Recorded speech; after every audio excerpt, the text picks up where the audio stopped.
All right, Dirty Birds fans, we've got some good news, and of course, we've got some bad news. And on today's Falcons Today episode by Chat Sports, we're going to give you both the good news and the bad news ahead of the Monday Night Football matchup, which is tomorrow night at the Benz between the Atlanta Falcons and the Buffalo Bills. So, on today's episode, Darnell Mooney, we're going to talk about how he's out and why I believe, honestly, the Dirty Birds kind of got shafted by an original report. And then A.J. Terrell, supposedly back in. We do know that for a fact. And then Billy Bowman, is he playing or is he not? Let's start with the good news. We're optimists here on the channel. A.J. Terrell is designated to come back. Your cornerback one is going to be needed heavily against the Buffalo Bills, considering you're going up against one of the best quarterbacks in the league in Josh Allen. So, let's talk. Mark Raimondi said this: A.J. Terrell has zero injury designation. He then goes on to say Billy Bowman is questionable, but we'll tackle one player at a time.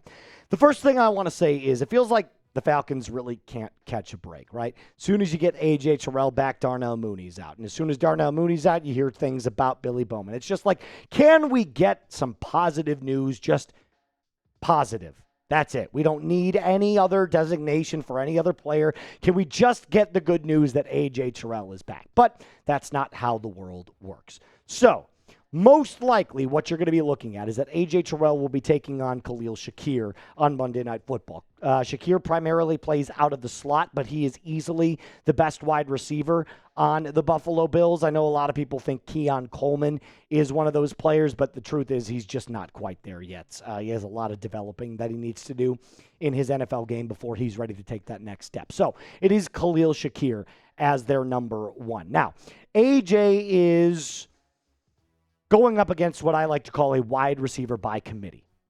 And what does that mean? Well, the wide receiver by committee room is famously coined as a wide receiver room that doesn't have a true number one. It's just an amalgamation of a bunch of really good, right? Not greats, not elites, just very good. So if the exact opposite of the Buffalo Bills is, we'll call the Cincinnati Bengals, right? Jamar Chase, T. Higgins, very top heavy, and then everybody else. The Bills don't really have that. They don't have that number one true breakaway wide receiver. They just have a bunch of B- to B+ wide receivers. And with an A quarterback, that's essentially all you really need, right? Josh Allen, playmaker, roams outside of the pocket, can do it on it with his legs, is kind of his own running game as well outside of a guy like James Cook. So it should be a good test one-on-one for all of the Falcons corners to go up against this wide receiver by committee room. However, that doesn't mean that on any given day that they can't burn you just straight up, right? So they have Curtis Samuel, they've got Shakir, Keon Coleman, and Joshua Palmer, who they got from the Chargers in free agency.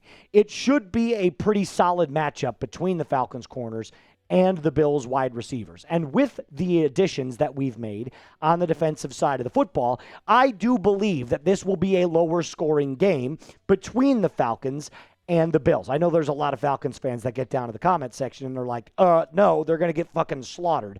And the truth is that if you're saying that right now, you have zero faith. And if you have no faith, then I don't want to hear your opinion. So if you are ready to welcome AJ back, a fully healthy AJ Terrell, do me a favor and hit that thumbs up icon.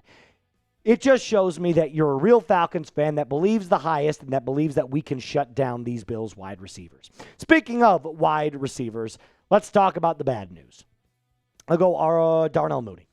And look, I don't like to be negative all the time, but after the report we got after the Washington Commanders game, when we found out that Darnell Mooney had injured his hamstring, we were told one thing and led now to believe a completely different thing, because something has happened from the time that that injury occurred to the time that we are here now doing this recording. And I don't know what happened in between that, because Mark Raimondi comes out and says now that Darnell Mooney is not going to play in Week 6 against the Buffalo Bills.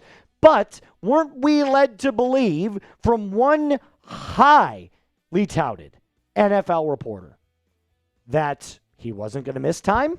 Yes, we were led to believe that. And I'll let you know who that was and my kind of thoughts on this as a whole. But before we do that, I got to tell you about our friends over at Factor. They are our presenting sponsors today. And fall always kind of feels like the reset between back to school, busier routines, and shorter days. And that's why finding time to cook can be tough, and why I also love Factor meals. Their chef-prepared, dietitian-approved meals make it easy to stay on track and enjoy something comforting and delicious no matter how hectic the season gets. You get more variety with your meals. Choose from a wider selection of weekly meal options, including premium seafood choices like salmon, shrimp at no extra cost. Enjoy even more GLP-1 friendly meals and new Mediterranean diet options packed with protein and good for you fats. All you have to do is eat smart at factormeals.com/FalconsChat50off and use code FalconsChat50off to get 50% off your first box plus free breakfast for 1 year. That's a really great deal. That's code FalconsChat50off at factormeals.com for 50% off your first box plus free breakfast for 1 year. Get delicious, ready-to-eat meals delivered with Factor. Offer only valid for new Factor customers with code and qualifying auto-renewing subscription purchase. My apologies.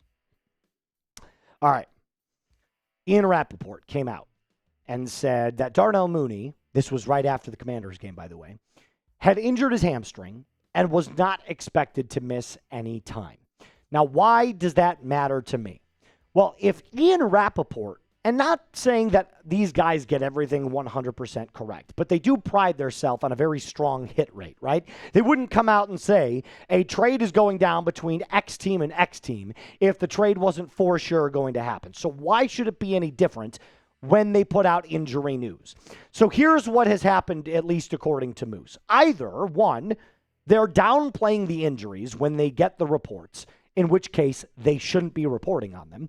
Or number two, we need more clarification at the press conferences to the severity of the injury. And that's a Raheem Morris thing. So if you mean to tell me that from the time that he injured his hamstring during the Commanders game to the point where Rappaport puts out the tweet to now, something has happened where that injury has gotten significantly worse, or it has already been that bad to the point where you have misled us about the injury.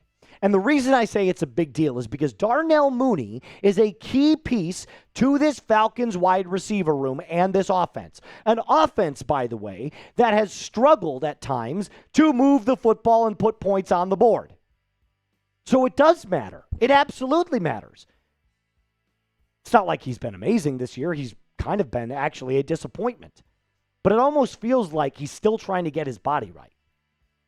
So now the pass catchers against the Bills are Drake London, Kyle Pitts, KhaDarel Hodge, Bijan Robinson, and Casey Washington. KhaDarel Hodge, by the way, who many of you pointed out, is not a true wide receiver. He's just a special teams ace.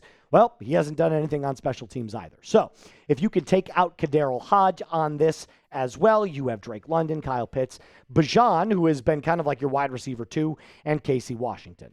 Do you see why Darnell Mooney is so important? If your number 2 wide receiver at this point is your running back, that's an issue. So I'll ask you this question about Darnell Mooney before we continue on with the episode. How concerned are you with Darnell Mooney's injuries? I'm not concerned in the sense that we're going to miss him for the rest of the year, but I am concerned that we're downplaying the severity of these guys' injuries. If you're missing a game on Monday Night Football in what is arguably one of the most important games of your season, I don't know what else to tell you. So let me know on a scale of 1 to 10. I'll say like a 6.5, maybe 7. All right, let's go Billy Bowman. And Billy Bowman was limited on both Friday and Saturday. Everything that I have read looks like he's trending towards playing, which is a good sign. But you've got to be careful because not only are these younger players like Xavier Watts and Billy Bowman so integral to the future of the Atlanta Falcons defense, it is a key piece to stopping any high-powered offense like the Buffalo Bills. So here's what Falcons Wire had to say about Billy Bowman. Billy Bowman, who was added to the injury report on Friday, is listed as questionable as he deals with knee and hamstring injuries. He was able to practice on a limited basis, though, on Saturday, so we'll see. And then the injury report goes on and on and on. That's all they really had to say about Billy Bowman Jr. However, remember what I said. This Falcons secondary is proving to be one of the best secondaries we've had in quite some time. And that's even with Mike Hughes playing as bad as he has the last couple of games. A.J. Terrell, Bowman, Bates, and Watts are going to be your big four moving forward. Mike Hughes, expendable, replaceable. Probably going to go out and draft someone in the 2026 draft. Either way, you need somebody on that CB2 CB2 spot. But those four, CB1, nickel, free safety, strong safety. Those are the guys that you need going forward on this Falcons secondary for the remainder of the 2025 season and beyond. We need every defensive back that we can against Josh Allen, because if for any reason he is going up against a lower tier CB1 or CB2 or a backup, he is going to torch you.